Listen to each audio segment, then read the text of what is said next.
Assalamualaikum warahmatullahi wabarakatuh.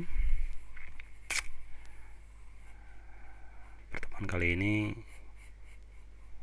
adalah pertemuan kedua setelah pertemuan pertama tentang pengantar kuliah pada mata kuliah elektroneumatik. Materi kali ini adalah tentang pengantar pneumatik. Yang pertama adalah pengertian pneumatik. Apa itu pneumatik? Kata pneumatik itu berasal dari bahasa Yunani. Asal kata dari pneuma yang berarti bawa napas atau udara. Pneumatik itu berhubungan dengan teknik penggunaan udara bertekanan.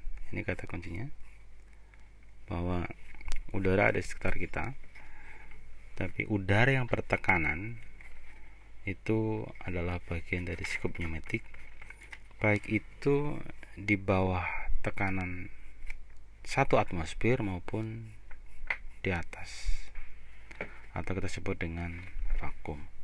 Di atas atmosfer atau maupun di bawah atmosfer kita sebut dengan vakum. Pneumatik merupakan ilmu mempelajari teknik pemakaian udara bertekanan untuk kepentingan apa aja. Pada zaman dahulu kebanyakan orang-orang sering menggunakan udara bertekanan untuk berbagai keperluan. Sebenarnya sudah lama. Untuk apa? Contohnya untuk digunakan pada tekanan udara ban mobil maupun motor. Atau kalau Anda sering lihat di pinggir jalan, tukang tambal ban itu untuk melepaskan ban dari peleknya, dia menggunakan tekanan udara. Atau untuk membersihkan kotoran udara bertekanan atau lain sebagainya. Aplikasi industri seperti industri makanan, industri obat-obatan, industri pengepakan barang maupun industri lain banyak sekali menggunakan teknologi pneumatik ini. Lalu apa karakteristik udara kempa? Udara di permukaan bumi ini terdiri atas banyak sekali campuran bermacam-macam gas. Seperti apa komposisi udara? Itu sekitar 78% adalah gas, 21%-nya adalah nitrogen, 1%-nya gas lain seperti karbon dioksida, argon, helium, krypton, neon, dan nekson. Dalam sistem pneumatik, udara itu difungsikan sebagai media transfer dan sebagai media penyimpan tenaganya dari udara. Yaitu dengan cara Dengan cara dikempa atau dimampatkan. Udara termasuk golongan zat fluida karena sifatnya yang selalu mengalir dan bersifat kompresibel, dapat dikempa. Ini bedanya secara spesifik bahwa udara itu bisa dikompres. Kemudian apalagi sifat karakteristik udara kempa, sifat udara itu selalu mengikuti hukum-hukum gas seperti hukum gas biasa. Karakteristik udara dapat didefinisikan sebagai berikut. Udara selalu mengalir dari tekanan tinggi ke tekanan rendah. Volume udara itu tetap dimanapun. Udara dapat dikempa atau dipadatkan. Jenis udara itu 1,3 kg per meter kubik dan udara tidak memiliki warna. Apa aplikasi penggunaan pneumatik?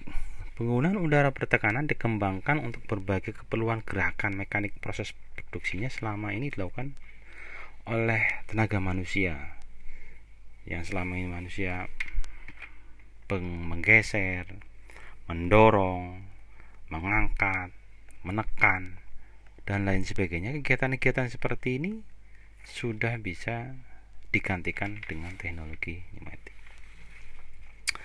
Gerakan mekanik dari udara bertekanan dilakukan oleh komponen pneumatik. Apa saja? Ada silinder yang punya silinder pneumatik, ada motor pneumatik, Ada robot pneumatik translasi, ada rotasi maupun gabungan dari keduanya. Perpaduan dari gerakan mekanik oleh aktuator pneumatik dapat dipandu, pemandu nih, menjadi gerakan mekanik untuk keperluan produksi yang terus-menerus dan fleksibel.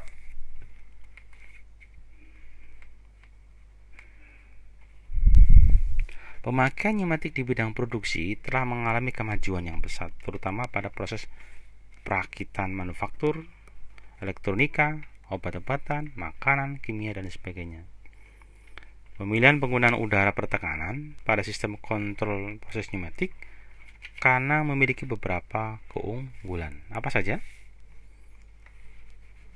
Pertama, mudah diperoleh.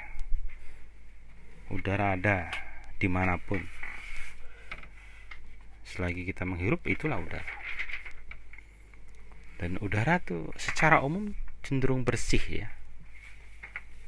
Cenderung bersih dari kotoran zat kimia yang merusak.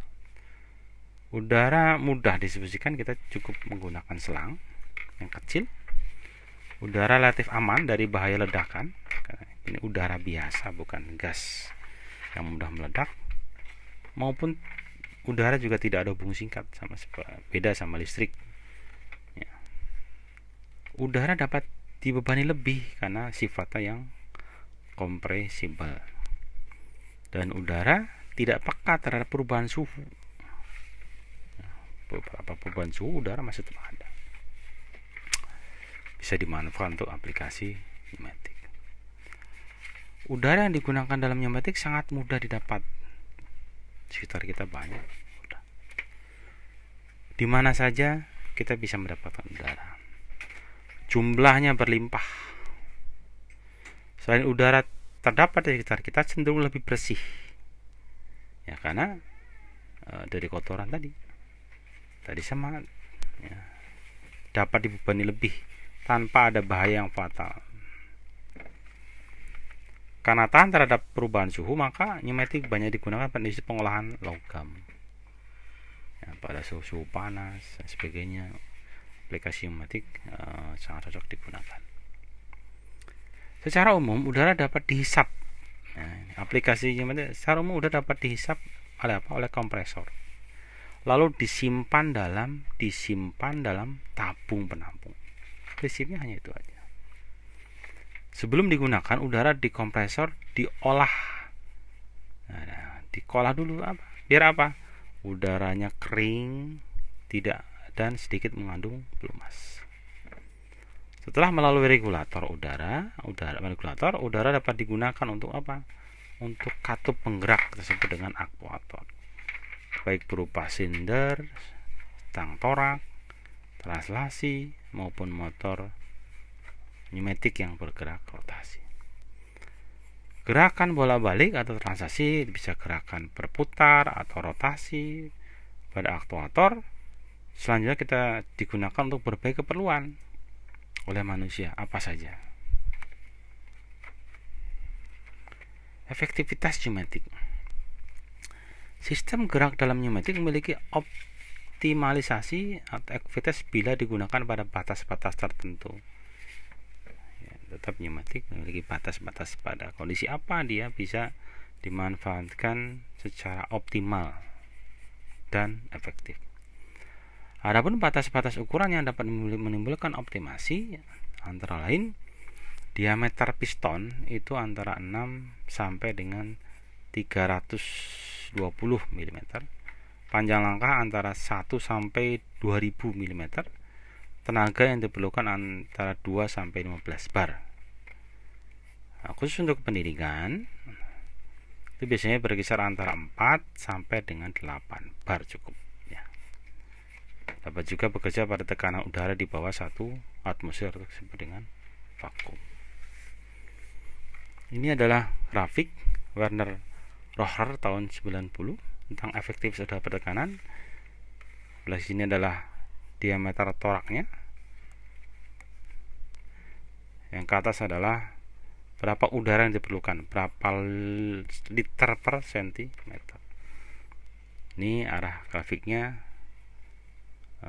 linear ke atas, Artinya semakin besar barnya, maka diameternya semakin besar dan udara yang diperlukan juga semakin besar. Ini titik-titik adalah efektivitas dari bar itu. Efektivitas pneumatik, penggunaan silinder pneumatik biasanya untuk keperluan antara lain apa saja? Mencekam benda kerja, menggeser benda kerja, memposisikan benda kerja bisa, mengarahkan aliran material ke berbagai arah bisa.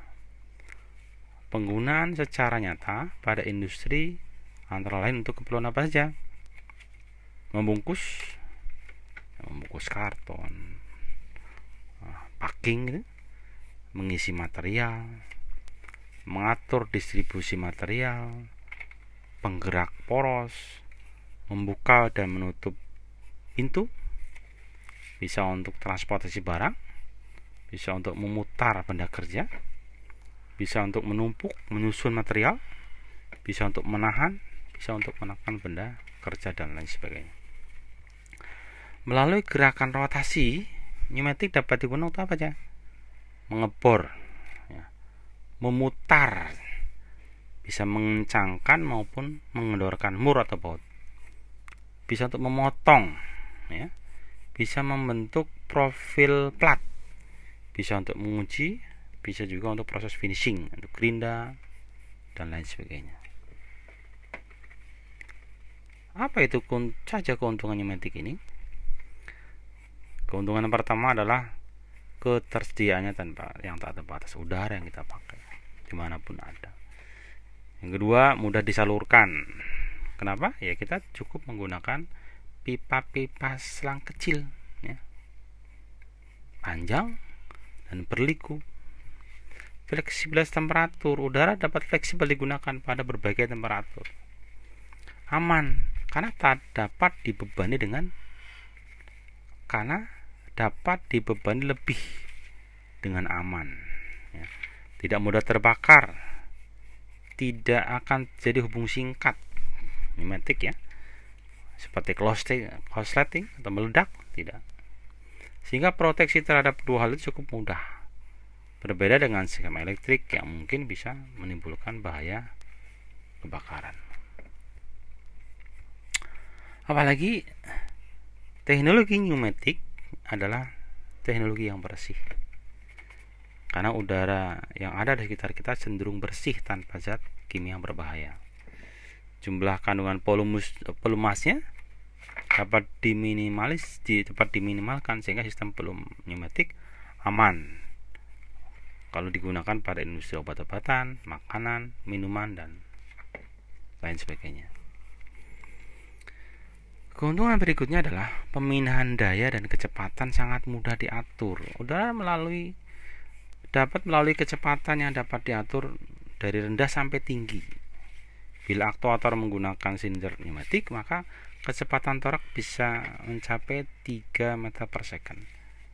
Bagi motor pneumatik, putarannya dapat mencapai 30.000 rpm, sedangkan pada motor turbin dapat mencapai dengan 450.000 rpm. Keuntungan lain adalah dapat disimpan. Udara yang setelah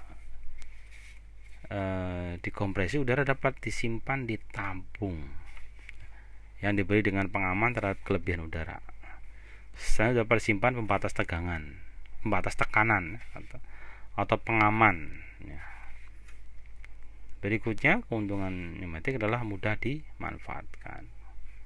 Manfaatkan baik secara langsung, misalnya untuk membersihkan permukaan logam atau mesin, maupun secara tidak langsung melalui peralatan pneumatik untuk gerakan-gerakan tertentu yang sudah saya sampaikan tadi.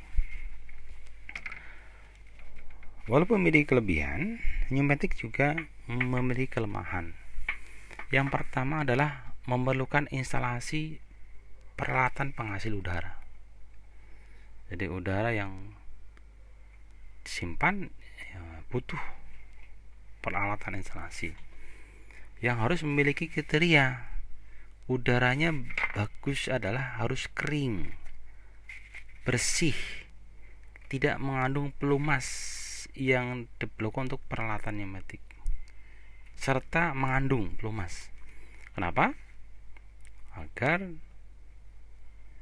peralatan-peralatan pneumatik yang bekerja itu aman dari gesekan yang berlebih yang bisa menimbulkan panas dan aus. Untuk bisa mendapatkan udara yang kering, bersih, dan mengandung sedikit pelumas yang diperlukan, maka sistem pneumatik memerlukan beberapa instalasi yang relatif mahal.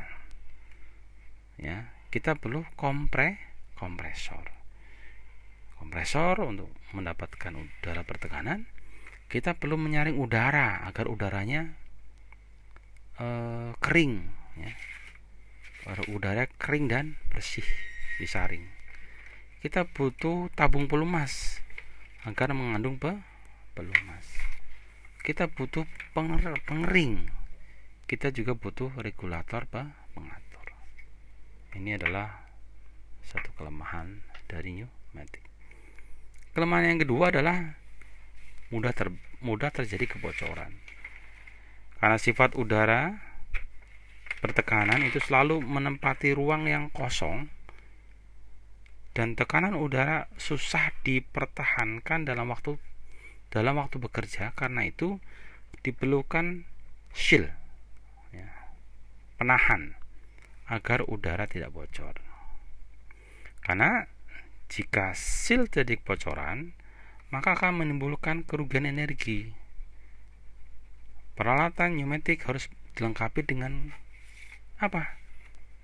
Kekedapan udara agar tidak terjadi kebocoran.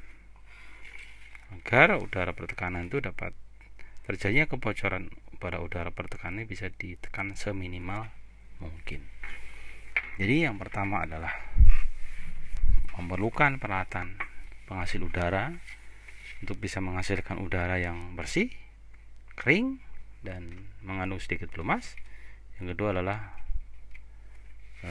mudah terjadi kebocoran. Berikutnya adalah menimbulkan suara bising.